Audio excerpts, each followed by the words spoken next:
412 warships opened fire at the same moment. The sphere at the center of the volley did not turn. It did not retreat. It kept coming. High Admiral Venseroth watched the tactical display and said nothing for 8 seconds. On a Vess bridge, 8 seconds of silence was already a formal breach of protocol. No one moved to correct him. The sphere had no name stenciled on its hull, no crest, no flag, just a string of characters near what might have been a bow, Nemesis. The reconnaissance squadron that found it first never came home. Their last transmission had said only that it was the size of a world. Venseroth had assumed that was exaggeration. He no longer assumed that. Someone on the flag bridge said the number out loud, the way people do when they need to hear it in their own voice to believe it. 11 minutes. That was how long a human colony called Kepler-9 had gone silent before the Vess purification cruiser finished its work. 847,000 people, gone in under 6 seconds, burned at 11,000 degrees. The sphere ahead of him was what came after that number. All units, Venseroth said, open fire. 412 ships did. Beams, rail slugs, torpedoes, a wall of fire wide enough to strip the crust off a moon. It struck the sphere and kept striking it, and the sphere flew forward through all of it the way weather moves over stone. No hesitation, no warning shot, no mercy. Then it fired back, every quadrant at once, as if it had no front and no rear, only surface. The first Vess Annihilator, 2 kilometers of armored spine and 3 centuries of unbroken pride, took a single round through its center mass and came apart without a sound. Sound doesn't carry in vacuum. Somehow that made it worse. Venseroth's fingers found the edge of the console and stopped there. He did not give the order to withdraw. Not yet. Stay with me a while. You'll want to know how they built it and why it took them exactly this long.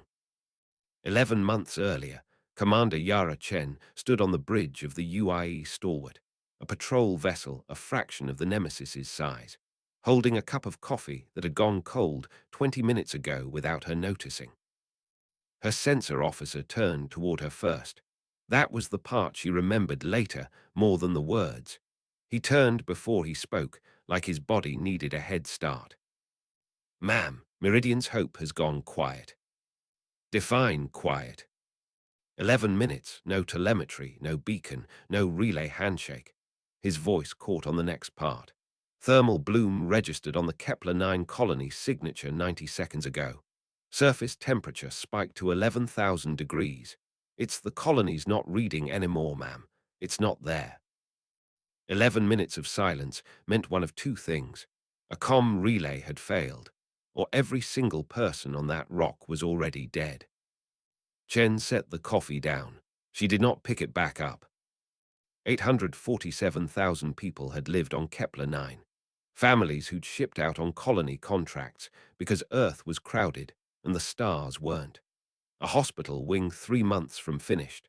None of it mattered to the numbers on the screen, and all of it mattered to Chen, and she let herself feel exactly none of it where anyone could see. She went still. Not frozen, still the way a held breath is still, the way a hand goes still right before it closes around something. People who served under her long enough learned to read that stillness like weather. It meant a decision was coming, and it would not be a soft one. "Battle stations," she said, quiet, quieter than the room needed her to be, "and get me fleet command." The Vess High Conclave, 4 light years and a war neither side had started yet, reviewed the human species file that same week with the mild attention of people checking a weather report. Carbon-based, oxygen-breathing, short-lived by any real measure. Prone, their analysts noted, to emotional decision-making. Category 3, a nuisance species expanding faster than good manners allowed. The purification cruiser's captain had filed Kepler-9 as a territorial correction. Firm, but not excessive. The conclave expected a diplomatic protest through the usual channels, strongly worded, empty, the kind of noise species like this one always made and then stopped making. What they received instead, 48 hours after the Kepler-9 event, was a single transmission on every open frequency in that sector of space. Marcus Webb read it himself. standing in a room with 11 other people and a signature block waiting for his name. He did not soften a word of it. "You killed our people. We are coming. There will be no negotiation." He sent it. Then he sat down because his knees had asked him to, and nobody in that room mentioned it. The Vest Conclave read the message twice. They upgraded the human species classification from Category 3 to Category 2.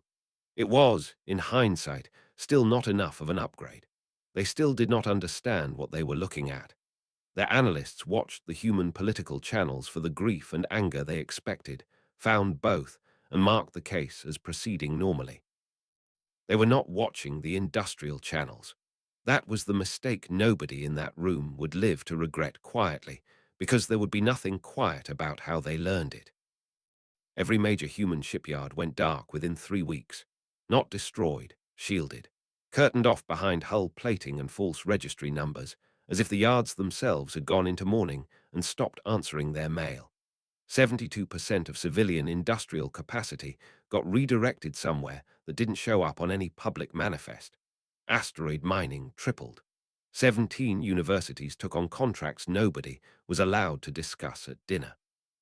Chief Engineer HFY Okonkwo had spent 23 years building ships nobody would ever call beautiful, only useful, and she had a rule about not being surprised by hardware anymore. The rule lasted until Webb pulled up the schematic on the shipyard's main display and let her look at it. She didn't say anything for a long moment. Then, "That's not a ship." "It's a moon," Webb said. "It's a weapon." 12 kilometers across, 612 main battery emplacements, a spinal rail gun that could put 100 tons of tungsten through armor at 19% of light speed, 4 singularity cores feeding a lattice of reactive plating 4 meters thick. It had a hull number, and so far nothing else. UIE Nemesis, Class 1. "How long?" Ashar asked, already doing math in her head that had nothing to do with the number Webb was about to give her. 18 months, that's the ceiling. She thought about the hospital wing on Kepler 9 that had been 3 months from finished when the temperature hit 11,000 degrees. She thought about it for exactly as long as it took to nod. 16, she said. "I'll get it done in 16. Somewhere past the edge of human space, a VES reconnaissance drone logged a gravitational anomaly in the outer asteroid belt and filed it under low priority, 3 kilometers across, unremarkable, scheduled for a follow-up in 90 days. It was wrong by a factor of 4. Nobody would catch that error in time to matter.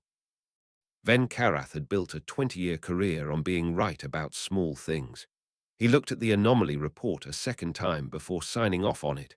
3 kilometers, low priority, 90-day follow-up, and felt nothing about it at all. That was the part he'd think about later, if he lived long enough to think about anything. He'd felt nothing. 90 days passed the way they do for people who aren't the ones waiting. On Shipyard Erebus, out past the last charted rock in the belt, nobody was waiting quietly. Ashar Okonkwo hadn't slept more than 4 hours a night in 5 months. She'd stopped apologizing for it. The hull plates went up 1 ring at a time, each one hauled into place by drones that never complained and welders who did, and every ring that closed was a ring closer to 16 months instead of 18. She kept a small printed photo taped inside her tool locker, not of family, of the hospital wing schematic from Kepler 9, half-finished floor plans nobody would ever build now. She looked at it most mornings. She never explained it to anyone, and nobody asked. Marcus Webb visited the yard twice a month, always at night, always alone. He didn't interrupt the work. He stood at the observation rail and watched the sphere grow, plate by plate, and did the math on how many of those plates represented a person who hadn't come home from Kepler 9. "You keep coming out here," Ashar said to him once, not looking up from her tablet. "I like watching it get bigger." "That's not why." He didn't answer that. She didn't push.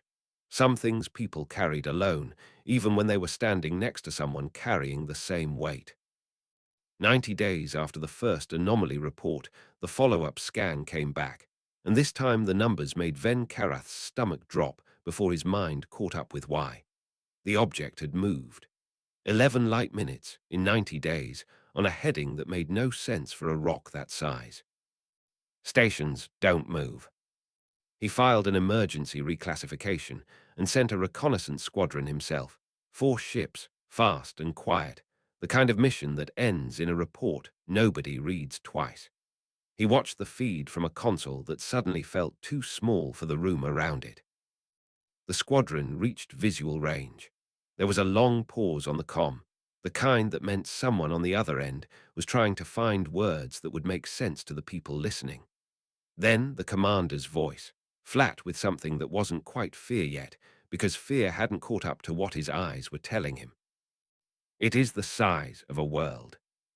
Then nothing, not static, not an explosion signature, just silence, the same clean absence that had swallowed Kepler-9's telemetry 11 months before, except this time it was the VES listening to it happen. The High Conclave convened within the hour. Nobody used the word nuisance in that meeting. Category 3 had become Category 2 weeks ago, and nobody had thought to revise it further, because revising it further meant admitting something none of them wanted to admit out loud. They admitted it now. Category 1. The designation reserved, in 400,000 years of VES military doctrine, for exactly 2 other threats, both of them extinct, both of them the reason the VES had those extra centuries to build an empire nobody else survived to challenge. High Admiral Venseroth was given command of the response. He did not ask for volunteers. Nobody in his fleet would have refused, and nobody wanted to be the one who did. 412 ships, he told the conclave, and there was something almost gentle in how he said it, the tone of a parent explaining that the math really was this simple. 11 light interdictors for every escort-class vessel these people have ever fielded. This is not aggression. This is closure. He believed it when he said it. That belief did not survive contact with reality. But on the day he said it, in a chamber full of elders who had never once in their long lives watched their fleet lose, it sounded like the truth. Terminus Line had not seen an assembly this size in 300 years. Ship after ship dropped into formation, annihilators with hulls 2 kilometers long, cruisers bristling with point defense, the entire weight of a civilization that had never needed to ask whether it could win, only how quickly. Subsonic harmonics moved beneath the spoken chatter on every bridge, the sound the VES made when they didn't know they were making it, a low current of unease running under 412 crews who'd been told this would be simple. Back on Shipyard Erebus, the last plate went into place 11 days ahead of schedule. Ashar Okonkwo stood under the hull and looked up at 12 kilometers of finished ship for the first time as a whole thing instead of 1,000 separate problems, and she didn't say anything at all. There wasn't anything left to say that the ship didn't already say better. The commissioning ceremony had 11 people in it and no press, because there was no press cleared to know this existed yet. Marcus Webb read from a page he'd written himself and hadn't shown anyone first. 847,000 people, he said. That is why this ship exists. Not for glory. Not for vengeance. If vengeance means feeling better about it afterward, I promise you it won't. It exists because somewhere an admiral decided our dead didn't require an answer. We are here to correct that assumption. He looked up from the page. We are going to show them what consequence looks like. Commander Yara Chen stood at the front of that small room in her dress uniform, hands behind her back, that same stillness in her shoulders that her old crew on the stalwart would have recognized instantly. She'd been given command of the follow-on fleet 3 weeks earlier, 200 ships that would trail the Nemesis at a careful distance, close enough to finish what needed finishing, far enough back not to get in its way. She did not smile at Webb's speech. She didn't need to. Somewhere behind her ribs, in the place she kept things she didn't let her face say, something had settled into place like a lock turning. She thought about the sensor officer on the stalwart, the way his face had gone the color of old ash. She thought about 11 minutes of silence. Then she thought about nothing at all, because that was easier, and there would be time enough later for the rest of it. The Nemesis left Shipyard Erebus under her own power for the first time 3 days later. and the yard workers who watched her go said later that the whole facility had gone quiet in a way it never had during construction. Not the quiet of finishing something, but the quiet of watching something leave that wasn't coming back the same. 200 light-years away, at Terminus Line, 412 Vest ships sat in formation, waiting for a threat their own doctrine had never modeled. Something that didn't need to hide, didn't need numbers, didn't need anything but time. High Admiral Venseroth walked the length of his flagship's bridge and found himself flexing the third finger of his right hand, an old tell he'd broken himself of decades ago as a junior officer, one his crew had never seen him do. He didn't notice he was doing it now. 11 light minutes out, a sensor technician's console pinged once, softly, and then went very still.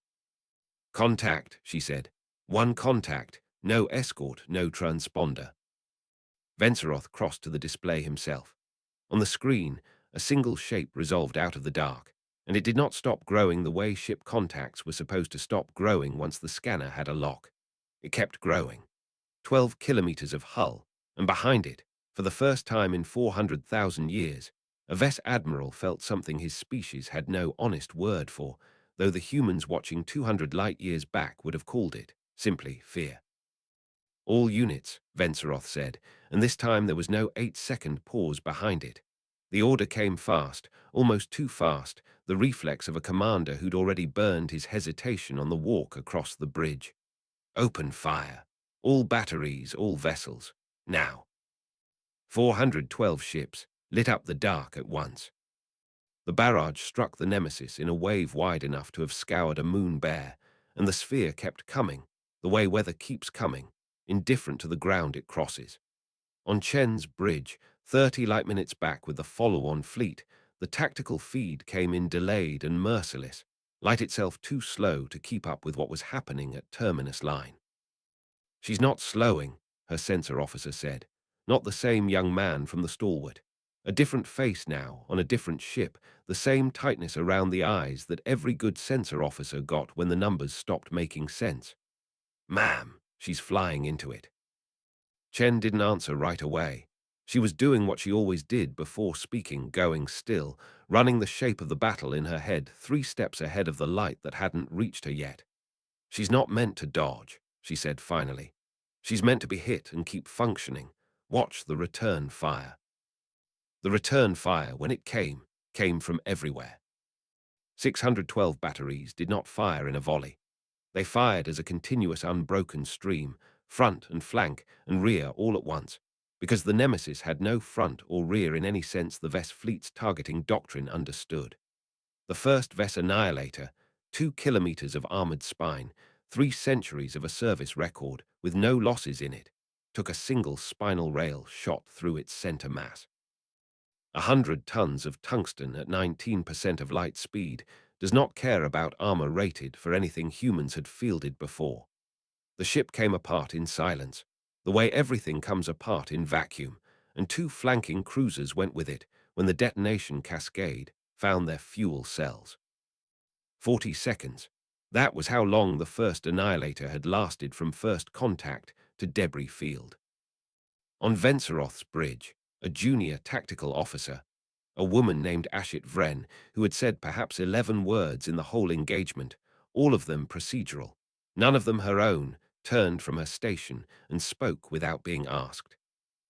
"Admiral, recommend immediate withdrawal of the second formation. If we hold position, we lose the western flank in under 10 minutes." It wasn't her place to recommend anything. Venseroth looked at her for half a second, the kind of look that would have ended a career on a quieter day, and then he nodded once. "Do it." She'd never spoken out of turn before in 9 years of service. She would tell people later, the ones who survived to tell anyone anything, that she hadn't decided to speak. Her mouth had simply gotten there before her training could stop it, because watching 400 ships die in real time does that to a person eventually. The western flank pulled back. It didn't matter. The Nemesis didn't chase ships that ran.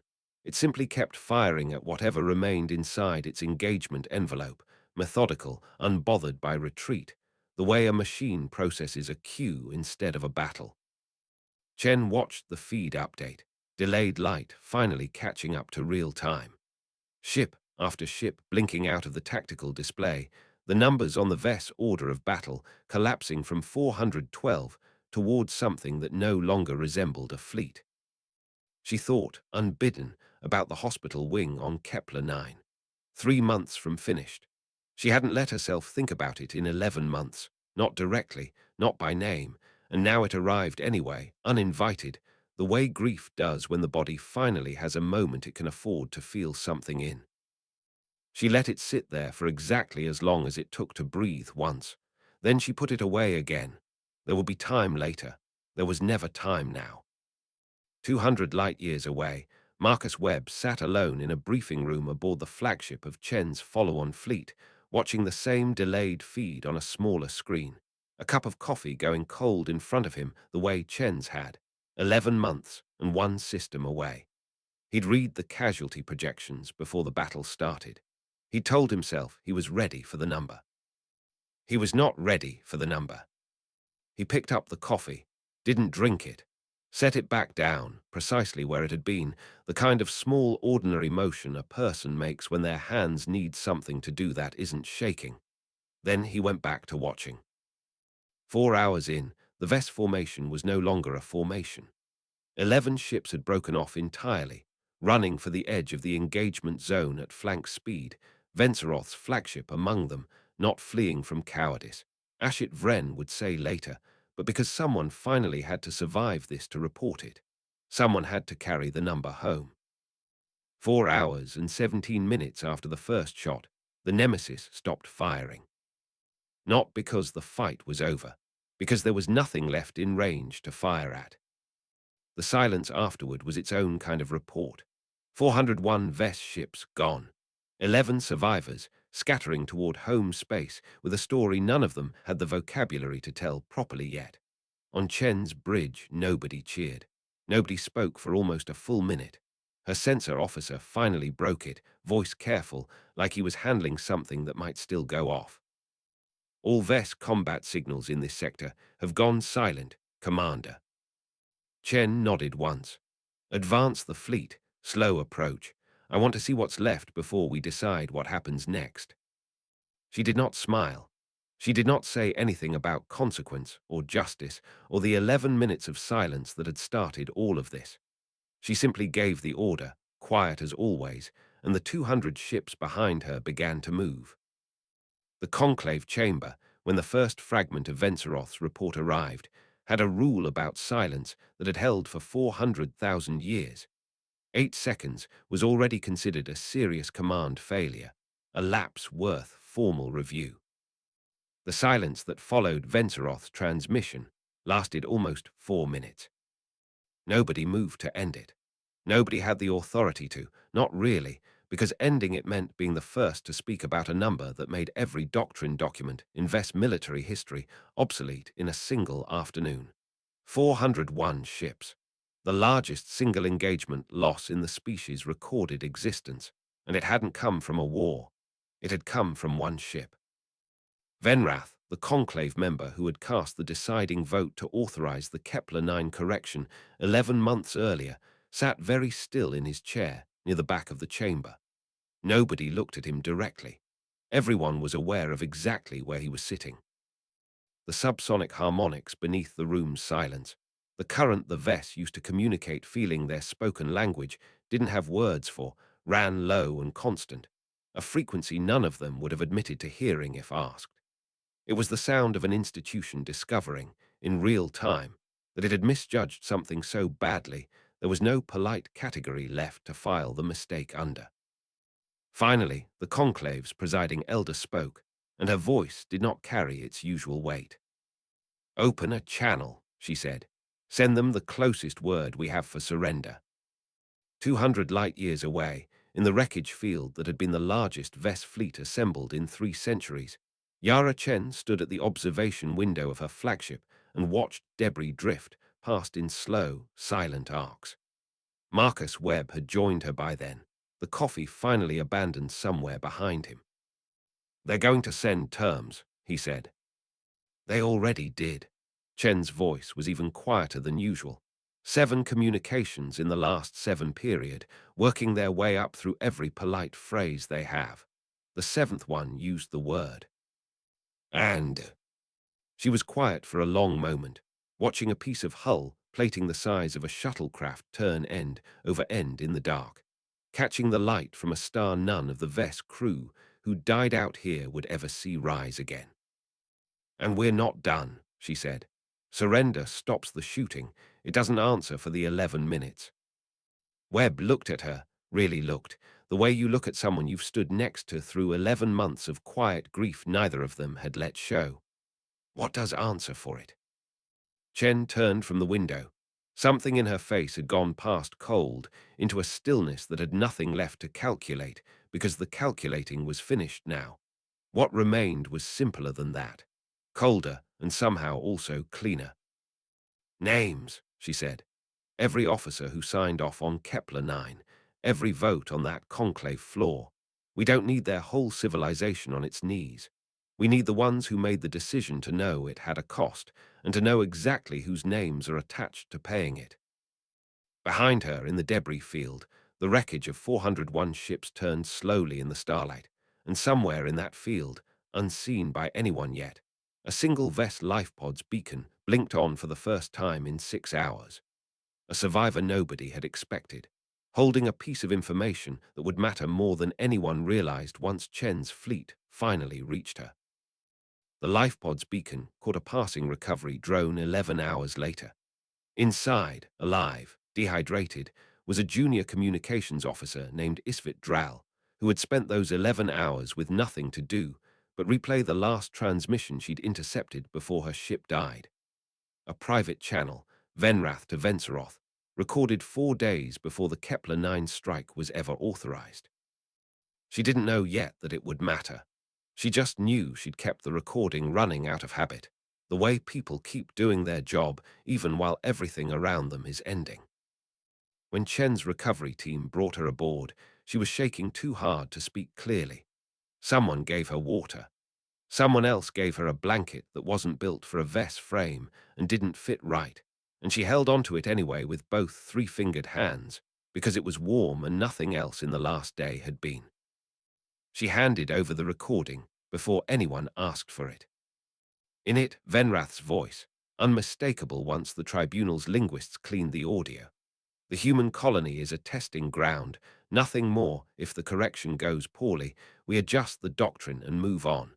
There is no version of this where they matter enough to answer." Chen listened to it once in a small room, alone, the way she'd learned to take in the things that mattered most. She did not react. Her hands stayed folded on the table in front of her. When it finished, she sat with it for a long moment, and then she said quietly to no one, "Now we have a name that isn't a guess." She did not need it. Venrath had already been named among the 117 officers and conclave members Webb's demand had produced within 48 hours of the surrender. But a recording was not a name on a list. A recording was a voice, saying the thing out loud, admitting it counted for nothing. Chen filed it with the tribunal record and did not listen to it again. The tribunal took 3 years. 94 of the 117 named were convicted. Venrath was among them.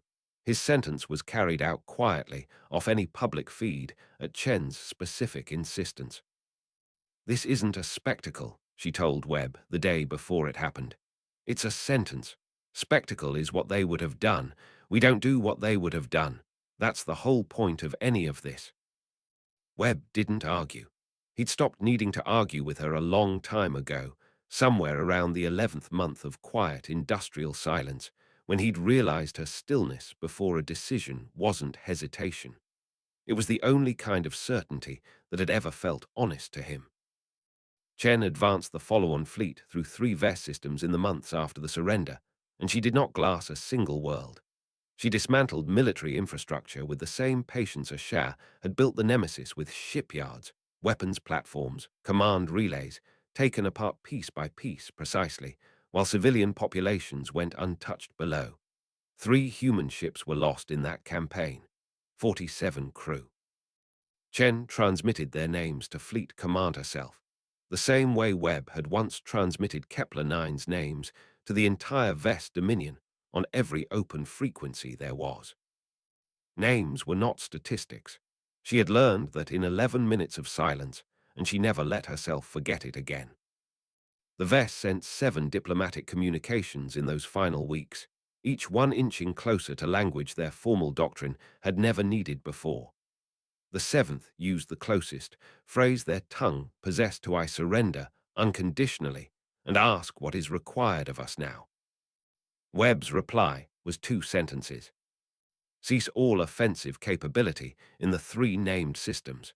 Then we will talk about what comes after. No demand for territory. No demand for tribute. Just an ending, offered plainly, the way the beginning had been offered plainly 11 months and 1 system's worth of grief ago.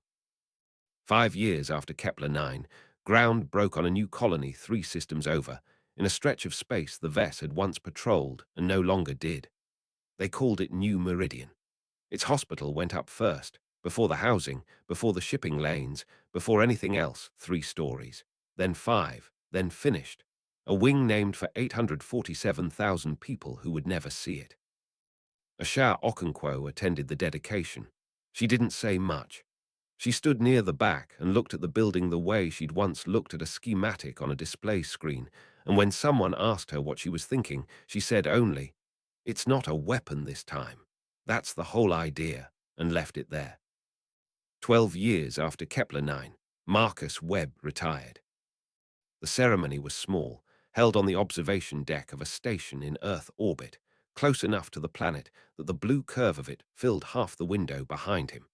He was older now, grey at the temples, his hands a little less steady than they'd been the day he'd signed a transmission with his knees threatening to give out. He didn't give a long speech. He'd never been a man who needed the room to remember his words, only to remember what mattered. "Remember the names," he said. That was the whole of it. Chen stood near the front, in dress uniform, older too, the stillness in her shoulders exactly the same as it had always been. When the small crowd began to disperse, she stepped away from it, toward the observation window, and looked up. Above Earth, patient in a slow high orbit, hung the Nemesis. She had no name yet on the schematic once, just a designation. Back when she was 12 kilometers of promise, nobody outside a hidden shipyard had been allowed to know about. She had a name now. Everyone did. She hung there still, silent, unused since the day she'd stopped firing at Terminus Line, and she had never needed to fire again. Her existence had turned out to be sufficient on its own, a round shadow against the stars, patient and permanent, a warning that didn't need to repeat itself to be understood. Chen watched her for a long time. Behind her, the last of the retirement crowd filed out, and Webb's voice carried faintly across the deck as he said his goodbyes, unhurried, done with the weight he'd carried for 12 years and ready, finally, to set it down. Chen didn't turn around. She kept her eyes on the sphere in orbit, dark and round and quiet against the black, and somewhere behind her ribs, in the place she'd never let her face show anything, she felt the old stillness settle one final time, not the stillness before a decision now, just stillness, the kind that comes after. Everything else had only ever been the consequence of that first decision, 11 minutes of silence, and a colony that stopped answering. They were the consequence. The Nemesis turned, slow and silent, catching the sunlight along one curved edge of her hull, and held her orbit above the world she had come home to guard.